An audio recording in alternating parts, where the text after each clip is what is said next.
এই হাদিসটা একটু শুনি। নবী সাল্লাল্লাহু আলাইহি ওয়াসাল্লাম বলেছেন, সেই ব্যক্তির না খেয়ে থাকায় এবং সেই ব্যক্তির পানি পান না করায় আল্লাহ পাকের কিছুই আসে যায় না। যে ব্যক্তি রোজা রেখে মিথ্যা বলা ছাড়তে পারে নাই, অশ্লীলতা ছাড়তে পারে নাই, হারাম ছাড়তে পারে নাই, সেই ব্যক্তির না খেয়ে থাকায়, সেই ব্যক্তির পানি পান না করায়, সেই ব্যক্তি যে স্ত্রী সহবাস করলো না, এগুলোতে আল্লাহ পাকের কিছুই যায় আসে না।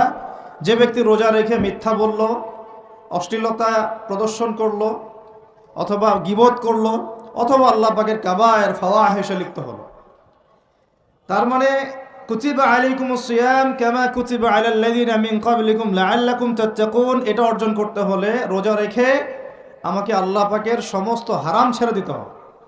যে হালাল স্ত্রী আমি ছেড়ে দিলাম, সেই রোজা রেখে আমি হারামভাবে কোনো মেয়ের সাথে কথা বলতে পারি?